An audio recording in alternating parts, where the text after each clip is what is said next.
Yeah, they see me on top and they get mad cause they can't top me. Got me running up the skull when they even matter cause they can't stop me. Yeah, they see them trying to watch me and they trying to copy and it's looking sloppy. Yeah, we about to get it poppin', talking non-stop, can I get a copy? Yeah, you see me on top and they getting mad cause they can't top me. Got me running up the skull when they...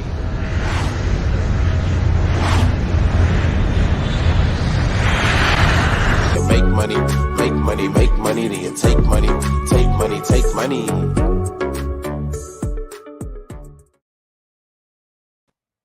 Hello, welcome back to another episode with your girl BlaKC HEXican over here on KSB TV YouTube channel.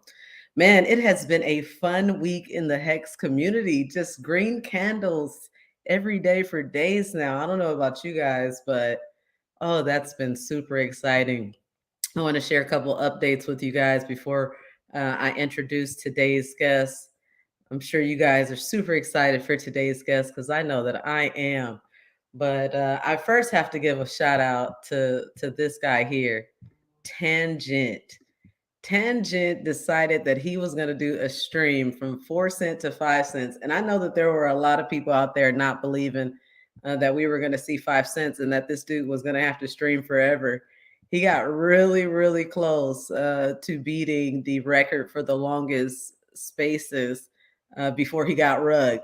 But he did return to make sure that we reached 5 cents, and we did. We absolutely did. So big shout out to Freddie. To Tangent. I see Freddie codes in the chat, and all the people that helped co-host that space, like Freddie, like Funding Jim, Walrus, Famous, a lot of different community members all pitched in and got in this space and really just, kind of ushered us to 5 cents. So thanks to those guys. Another thing I wanted to acknowledge was that Fashion Coder has officially been in the Hex community making videos for 1 year. And to celebrate that, she is doing a 10,000 Hex giveaway. So I don't know about you guys, but I can always use 10,000 extra Hex.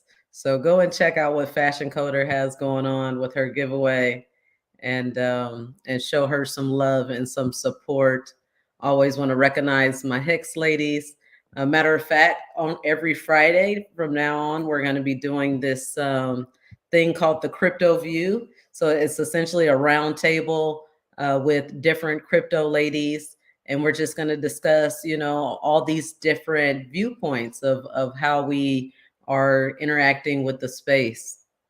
And so I'm looking forward to that as well. That's every Friday, same time that I stream every day, 12 p.m. Pacific Standard Time. That's 3 p.m. Eastern Standard Time. So let me get into a little bit of who my guest is today. You guys know him. I know him as Tobi Wan HEXobi. I met him for the first time while I was on the tour driving around with the Kryptosparbuch guys. And I just loved him from the first day. Like his energy is infectious. He's definitely a fun guy to hang around with. But even more than that, he has a lot of valuable insight into this thing that we call Hex. So if you guys know, I've decided to restart my learning, my understanding of this environment that we're in. And I really couldn't think of a better person to bring on when I wanted to really get into Hex. This guy here, I do believe, is a true Hexican. So I'm not going to wait any longer. I'm going to go ahead and bring up our friend, Tobi Wan HEXobi. How you doing, Tobi? Hey, how's it going? I'm doing well. I'm not worthy of that beautiful introduction, but I appreciate the kind words. And as always, I'm fighting with my lighting. So hang on, let me see if I can get this so you can kind of, I don't know if I want to be seen today. I'm feeling a little ragged. But yeah, hey, there you go. Okay, can kind of see me. Got my little winter beard action going on. Got a haircut yesterday, what's left attached to my scalp after this bear market has been stressing me out like everybody else. But I don't know. I think we all know in the back of our minds, there's nothing to worry about. But dude, I don't know what's more of an emotional roller coaster, paper gains or paper losses, right? So it's been a ride, but I'm happy to be here, and always Are an you doing advocate. the pulse chain, no shave until, No, well, I mean, we could say I'm doing that, but it's like I every winter, it's an excuse to be lazy and not have to shave every day. So I just, as soon as it gets cold enough, I live in the Midwest, so it's like it can get pretty brutal in the colder months, and it actually does offer some insulation. And my previous life, before I retired, it involved jumping on and off forklifts in the snow and Mm. being out in it. So I definitely appreciated the beard all those years, and now it's just a habit. So. But yeah, I'm happy to be on. I'm always saying, we got to support the good ones, like out there doing the hard work. And I mean, what more of a way to put yourself on the line than physically travel around the country for months and months and months with a group of, I don't know, wild individuals, but it's interesting for sure and fun. I was able to come to a couple of the meetups you guys had, and really enjoyed myself and was impressed with what you guys were able to pull off. So yeah, happy to be here. And I looked at you. You're like Corey Costa. Corey's got like the notes ahead of time, Uh-huh. so I appreciated you doing that. I was actually running through them this morning, and then I lost them, and then I didn't have my phone, and then I was like, oh shit. Well, so I got like I got a gist of how you want to start off, and then I'm pretty good at shooting from the hip, so I think we'll be all Oh, right. Yeah. yeah, absolutely. And I kind of just take it, person by person. Like somebody like Papa B, I definitely didn't have to send him any notes as to what Right. we were going to talk about because he's going to have all the subjects ready to go. Dude, But yeah, I tell you what, with Papa, it's like Papa's like one of my real life friends now. It's like, I've got a handful I've made in the community over, the time that we've been doing this. And he is exactly the same if you're talking to him on the phone. And mm, that dude will we'll talk for 4 hours, and then it's, for a while there, it was it'd be like a couple times a week.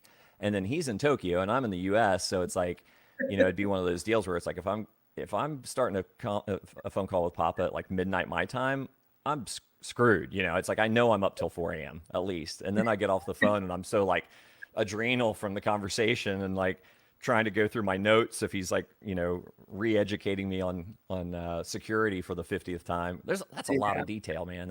It's a lot of stuff. So, but yeah, he's a real one for sure, and yeah, you don't have to do absolutely. much. You just turn on the mic and say, "Here you go, Papa." Have at it.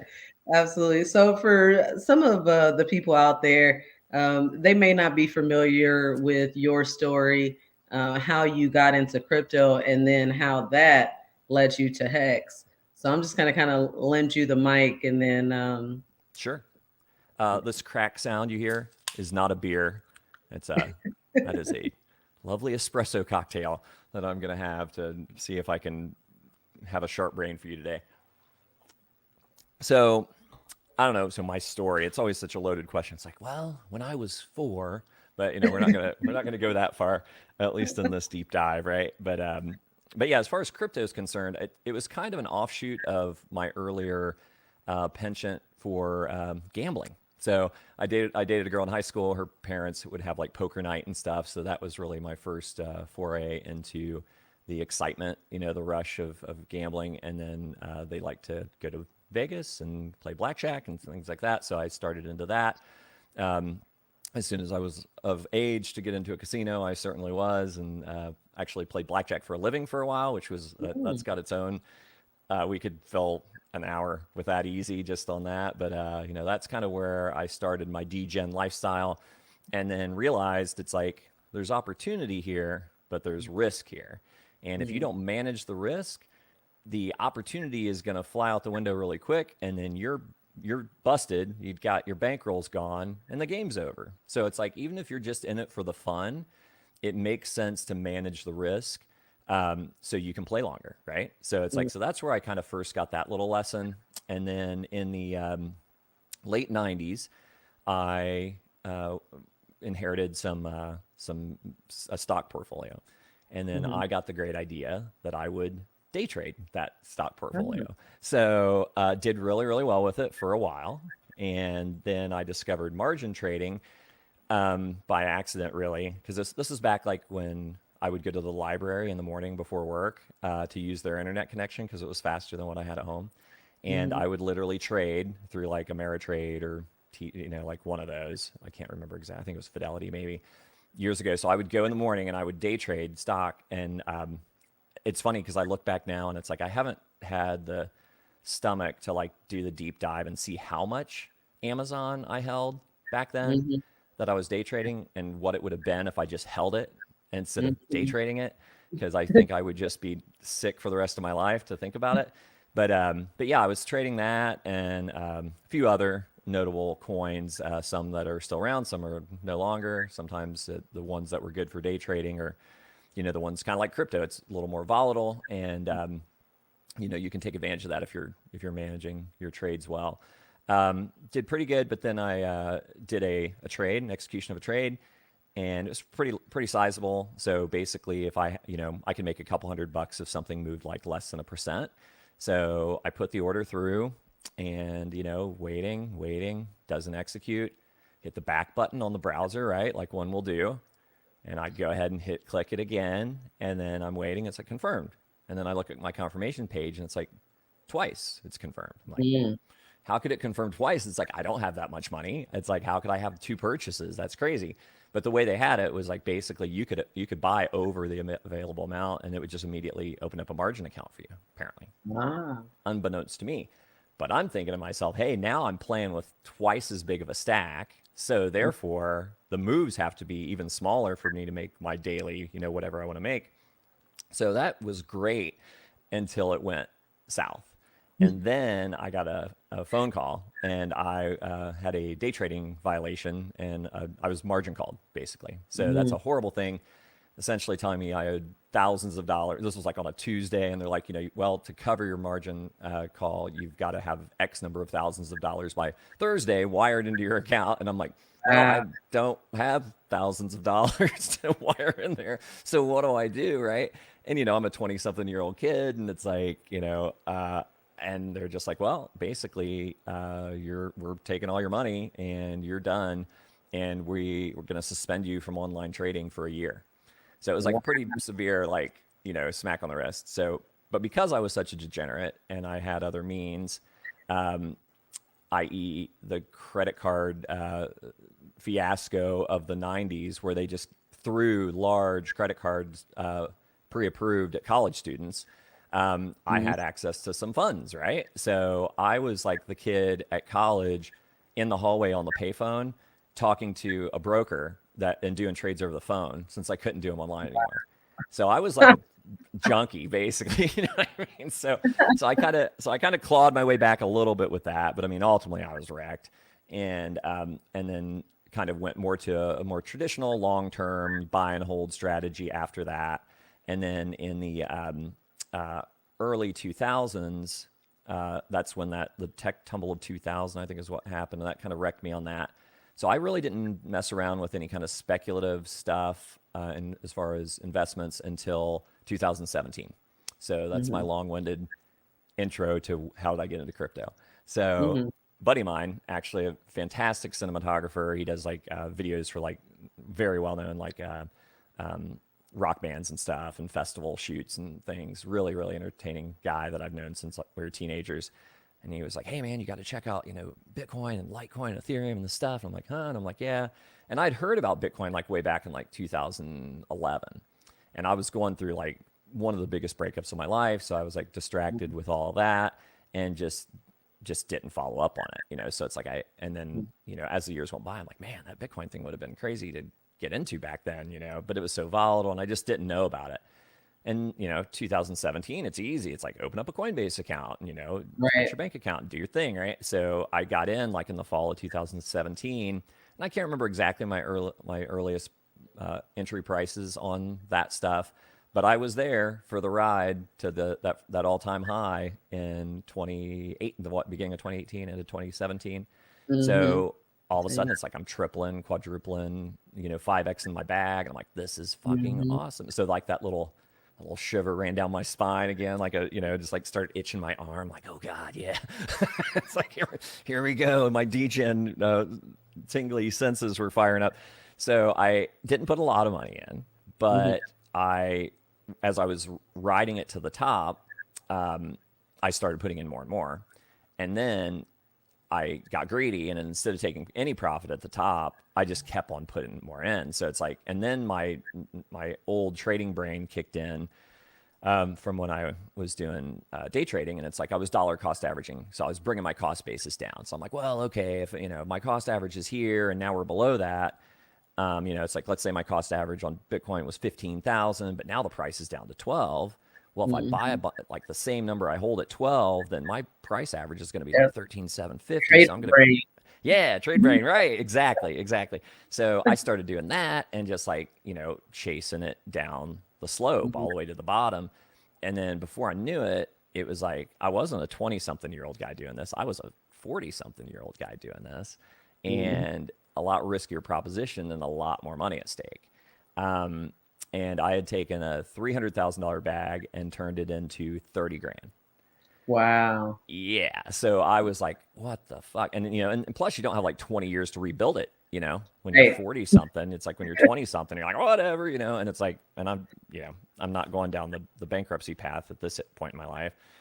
So I'm like, all right, how do I get myself out of this? It's like, I was pretty good at stock trading, but this is a different world, right? So that's where I started watching a lot of the people that we now lovingly call furus, and did not chase any other bullshit. Luckily, it's like I stayed with like the blue chips, so to speak, Bitcoin, Litecoin, Ethereum. I think I got into some Chainlink and a couple other smaller ones, but nothing like crazy. I didn't get into DeFi. Let's put it that way. I didn't get into anything like that you couldn't get on Coinbase, right?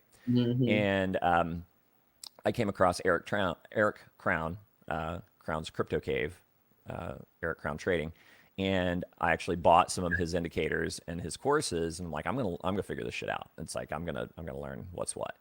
So this is like winter of 18.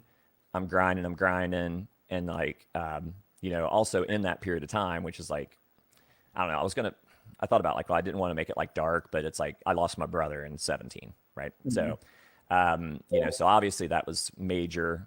He was 9 years my senior. We worked together every day. It was out of the blue, horribly jarring to our whole family. It was a difficult thing.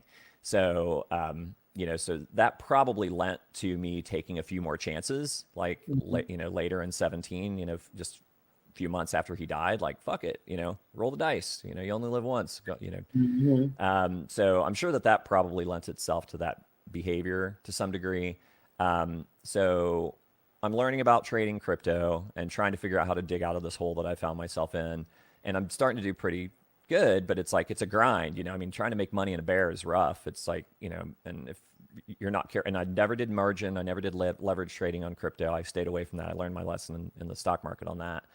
And then I believe it was March or May of 18, I saw Richard Hart for the first time.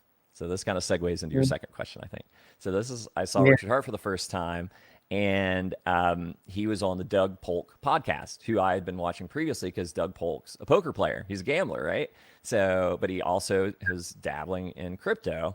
And here's this dude with a top hat, kind of goofy, and just seems like a nerd that's really fired up about IOTA and how much he hates it and what trash it is. And he was entertaining, right? So I watched him, and that's where the first time that's the first time I saw him at all, but I think that stream may have been the first time he had talked about on stream about a token he was working on or thinking about doing called CFD token.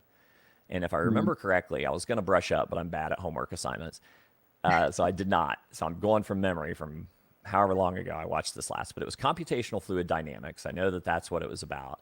And the idea behind it, essentially, if I recall, was that all the computational power that was being used to, solve the algorithm to secure a blockchain, that's a lot of wasted computational effort, right? So he was trying to figure out a way to do that and more or less tokenize it and create a blockchain that not only would utilize that extra energy output to solve real world scientific problems that take supercomputers to solve. So what is a supercomputer? Essentially it's a network of a fuck ton of computers. So what's a blockchain? There it is, right? And then also he had this piece in there about how it would allow open communication between multiple scientific communities to just kind of move everything forward. Not necessarily just longevity, but just all scientific research. So you didn't have like pockets of somebody figuring out something really amazing and potentially world changing over here, but then there's nobody else knows about it, right? Or it's in this small little segment, and then this way it broadens the reach for all of those kind of really amazing conduits for change. So so that really got my attention, was inspiring, and and he was saying some stuff that was really life affirming. So I get off that stream and I'm like, wow, man. And as you can imagine, I lose my brother like a year before. I'm all of a sudden, here I am 20 something years older, and I find myself pretty much in the similar situation where it's like, now I'm trading crypto instead of stock, and I'm wrecked, and I'm like grinding, and I'm feeling pretty lost. And his message just resonated with me. It kind of gave me some hope, like right in the time I really needed it. So I'm that guy that's going to message anybody. I don't care if it's a celebrity or if it's some random dude I saw on YouTube with like 50,000 followers or whatever he had at that point. I don't think it was a lot, but it was way more than I had, by a long shot. I mean, he was somebody. He was on screen, not watching, and obviously knew what was up. And I messaged him, and he messaged me right back. And I'm like, what? I'm like, that's kind of crazy. And for the longest time, I actually kept it as a screensaver. And I just told him, my brother had passed away and yada, yada. And it's like, I watched it on Doug Polk, and it was like, I was kind of having a bit of an existential crisis. And, it's like what you said really gave me hope at the right time. And I just appreciate it. Right. And he took the time not only to read my message, but to reply to it. And it was something to the effect of, we gotta live our best lives. It's like to honor those who have gone before us. Right. It's like, it's what they would have wanted of us. And it's like, and no cap. It's like, I cried, like it totally like brought tears to my eyes. Cause I'm like, fuck, man. It's like, yeah, it's like my brother doesn't want me moping around sad or like making bad choices, or like he'd want me to be kicking ass. Right. Yeah. So, so that's when I started following Richard. And then, as we know, like CFD kind of morphed into HEX, and then ultimately became what we know now as HEX. And, so, I followed that whole ride, but still, even though Richard was very well trusted in the crypto space, it seemed, he hadn't done anything. Like, he hadn't created his own coin, like he didn't have any track record of any sort. So I was a little hesitant, but I was excited. So I kind of limped in when he finally launched it. But between like winter of 18 up until he launched in winter of 19, I was still trading. So I'm grinding and clawing my way back. And it's like, maybe I'd take some of those gains and I'd throw a little bit in the AA, when that finally launched. But I still wasn't all in on HEX until just before Big Payday. So, I'm a day 2 OG, but my big bags didn't go in until like right before Big Payday. And at that point, I had pretty much dug out of that hole I'd made for myself with my crypto, that 90% dump. And I still was down like 14 grand on Litecoin. So I'm still pissed at Charlie Lee. So Charlie, you owe me fucking $14,000 for dumping on my head. But I'm like, hey, it's like, right. And I'm a chart guy, right? It's like, if you follow me on Twitter at all, you see my TA and stuff. And I had learned a lot of that stuff from Eric Crown, and I'm looking at my chart, and I've been using that to, you build 30 grand up to almost 300,000 again. It's like, during a bear, that ain't bad, so I'm doing okay with it. But on my chart, I literally had like a little arrow, and it said Bitcoin bull run ? And it was like, if we break this line, we're back in the bull. Well, of course, that was right before Big Payday. So I had a choice. So I had a choice to make. I'm like, okay, this thing got me back from 30 up to almost break even, right? Or I can say fuck it and get rid of all my bags and go all in on HEX right now. And what did I do? I sold all my Bitcoin, all my Litecoin, all my Ethereum, all my I had Chainlink at that point, dumped it all, and went all in on HEX. And then sure as shit, it's like, we had a little pump before Big Payday, dump hard. And what's happening while that's happening? We break that line on that Bitcoin chart, and I'll be damned if that Bitcoin didn't run up ultimately to $69,000. So, for a while there, I'm like, oh my God, it's like, I'm the biggest idiot in the world. What have I done? But in the long term, best decision of my life. Best. Absolutely. I mean, even down 95%. Like, if you do the math, like even down now, it's like, to be in hard before Big Payday, best decision of my life. Absolutely. So yeah, I mean, so long-winded answer to your short question. I mean, that's kind of how I got into crypto and how I got deep into HEX. Yeah. And I don't have your list in front of me because I lost it. No, So I had it no, on, it's on the fine. phone. I'm definitely not Corey Costa. I kind of just, Oh, it's just respond kind off of a, what you said. got it, got But it. so you had mentioned that you only were interested in blue chips, cryptos, Yes. as a term, like the Bitcoin, the Ethereum. What was it about Richard Hart's message or the principles that you found in Hex that made you say, okay, this is the right move? Yeah, this is a question of yours that I thought about a little bit because I know it kind of leads to other stuff that's important in the time that we're in with Pulse Chain launching and a lot of new stuff coming out, and these are big questions, right? And so for me and my experience with Hex in particular, with Bitcoin, it was like it's kind of the same kind of logic, I suppose. It's like Bitcoin had been around, right? It had a proven track record. It's like it was pretty well respected. It's on centralized exchanges. It's like the premier, like it is crypto, right? To a lot of people, like it's what's crypto? Bitcoin, right? It's like, oh no, there's thousands of them. What? It's like Bitcoin's the big boy, right? So that Mm-hmm. obviously is like an easy one. If you're going to get in it, it's like that's the one that you're going to look at. Ethereum, right there with it. After a while, you can have some faith and trust in that, and that's largely based on track record and history, right? With Ethereum, you also have a forward-facing founder that you know who he is, and he's public about what he's doing, and he's communicative. Satoshi, we don't know. He bitched out, right? It's like God bless him for creating it, but he didn't stick around. So God rest his soul if he's no longer around. If he is around, I hope he doesn't come and rock the boat. So anyhow, that's kind of where my logic was on those. And then with Richard, he didn't have a track record in Hex or in crypto because Hex wasn't created yet. He didn't make anything, right? Right. But he was trusted in the crypto space. He was a long-term Bitcoiner. Spoke at some conferences, major conferences with major names. So that gave me some confidence in him. So like Vitalik, he's forward-facing, public figure. And yeah, I know there's a lot of FUD around him, and he's flashy character, and people talk shit. And to me, it's understandable, like why he got so much hate thrown his way. It's like not just because he's a flashy character and he's a little odd, to some people. It's like I'm a nerd. I mean, I'm proud, flag waving nerd. It's like I'd love it. I love math. It's like I was just literally putting away some hermit crabs and like snails and stuff. Like I just got shipped up here from Florida, like right before I came on stream. So, you know, but I think it's not just that. Like he wasn't like bullied. It was more like he was looked at like a traitor, right? Because it's like he was out there like, he was a Bitcoin maxi. He's like waving the flag, Yeah. and then he's got like cogent, good arguments about like why Bitcoin sucked and like why basically it wasn't doing what it was promising to do, and that initially Ethereum wasn't a real challenge for it, but ultimately Ethereum was eating its lunch. It was just better. So he switched teams. He's pragmatic. He shifted gears and started supporting that. So the Bitcoin maxis came after him, right? So like it's like pitchforks and torches, man. They're hunting him down. So so I think that was kind of I could see why he was being disparaged. It did not diminish my ability to discern if he would be a trustworthy person to throw some money at, right, in a project that he was creating. So, so those are the things. And then, of course, as you learn more about it, it's like, okay, then you start hearing things like admin keys. Well, what's an admin key? And it's like a mutable code. And it's like immutable. Okay, I know what the word immutable means, but okay, so that you can't change the code. What does that mean really? And then you start digging into these things to understand it. And it's like, I don't read code.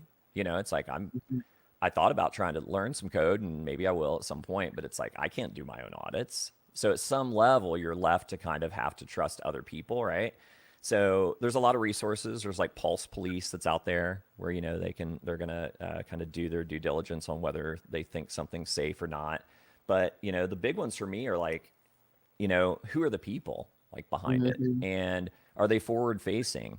Are there admin keys? Is it immutable code? If it's just avatars and screen names, I mean, that right there is already a little bit of a red flag to me, because it's like, if it's a sacrifice, that to me, that, I mean, not that I'm totally opposed to that, obviously, because I sacrifice for Pulse and Pulse X, but once again, known figure, forward facing, and track record, Hex, flawless operation, doing exactly what's designed to do. Price appreciation is irrelevant. You know, it's about, is the code running as it's designed, and it has perfectly ever since it launched. With some of these other things, it's like, I don't know who that person is. I don't see their face. They have no track record, and they asked for a bunch of money up front. I don't know, man. We'll see. I mean, I hope the best for all of them. But the fact of the matter is, and it doesn't even necessarily matter how good a project is or an idea is. It's like, you got to have the right product market fit, and you got to have community, and you've got to have adoption. If people are not buying it, and talking about it and utilizing it, and it's not doing what it's supposed to do, you know, it could be the best thing since sliced bread. But if you don't get enough people behind it, I mean, I'm sure there's a ton of projects and products that are better than what we use nowadays. For whatever reason, we don't know about anymore. They went away. Yeah. Yep. So, I mean, that's where I think community is so powerful. And, you know, Richard's been great about, you know, helping build a strong community, like, you know, for good or bad. You know, some of it can get a little like, easy fellas. Yeah.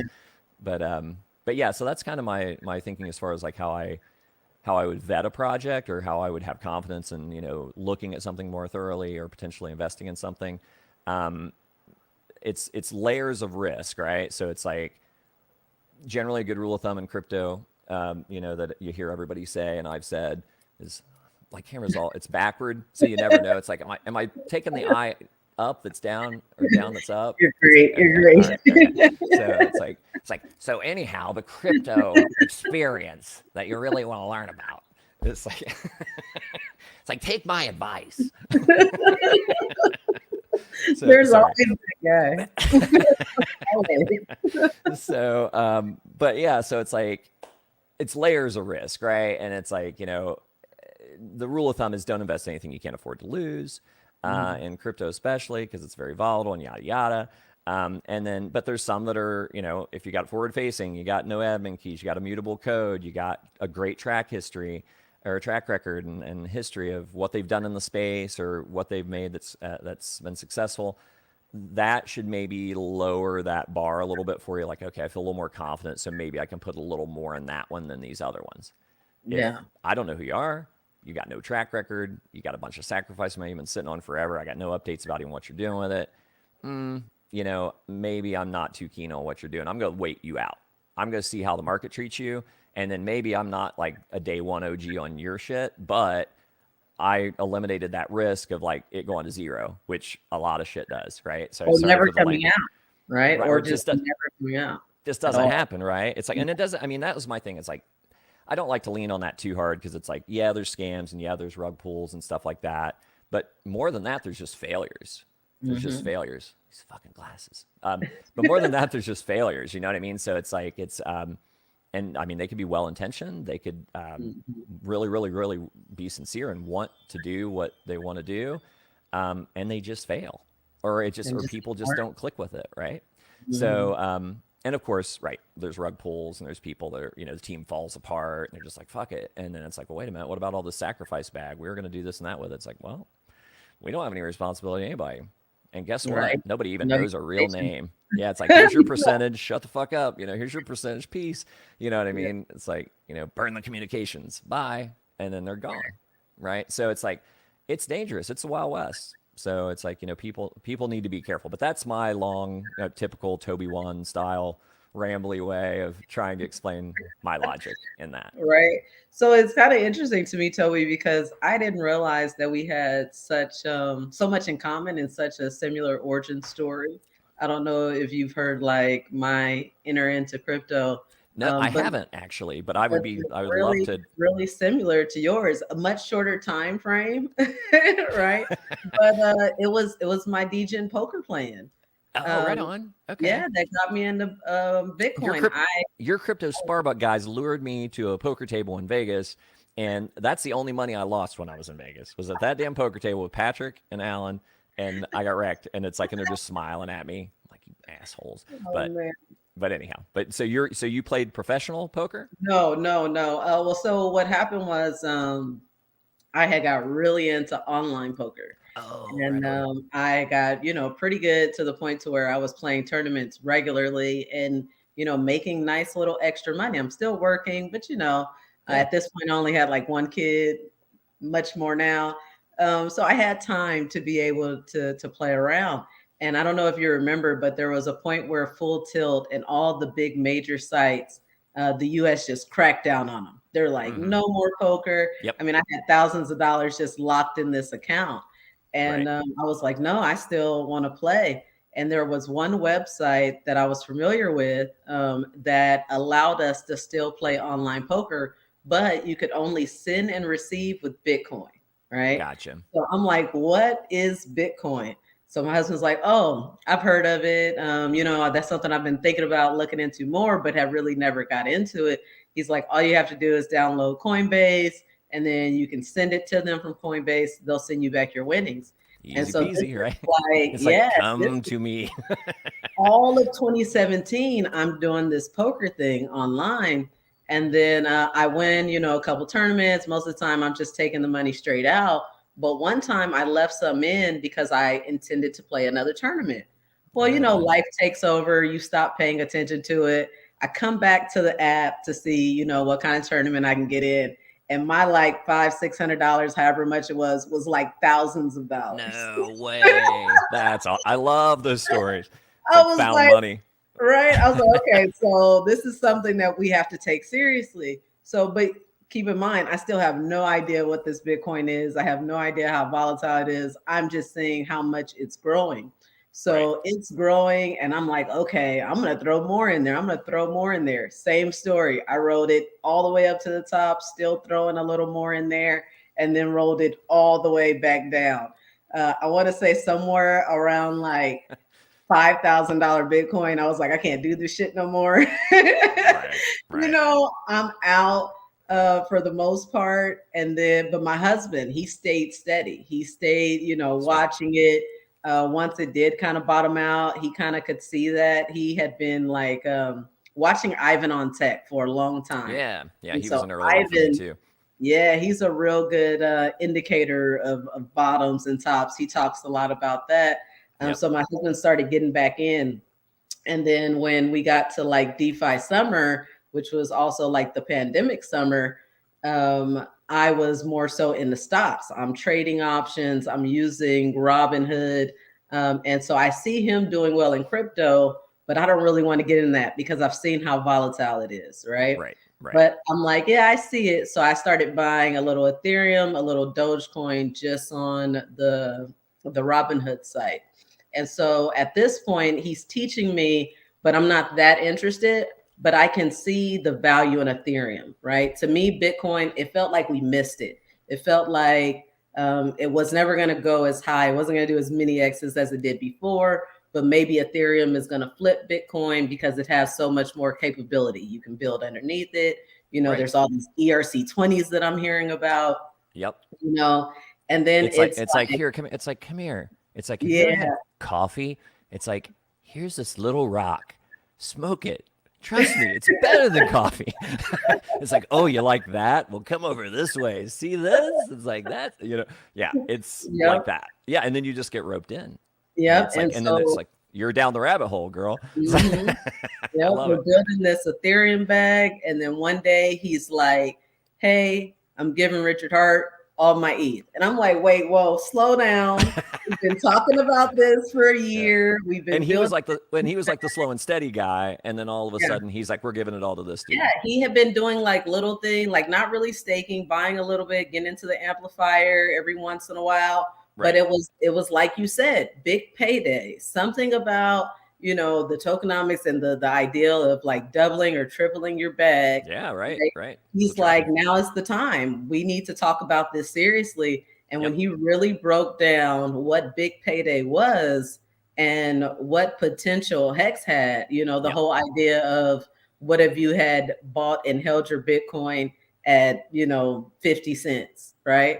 So it was like that message got to me. The fact that, I'm a gambler. I've lost many times, and I've never had the opportunity to say, okay, as long as you're staked this one day, you're at least going to get this many more, right? Even if the price goes down by half. It's the only guarantee. My bag. Right. Yeah, it's like there's no guarantees in crypto. Yeah, it's like no guarantees. And it's a safety net.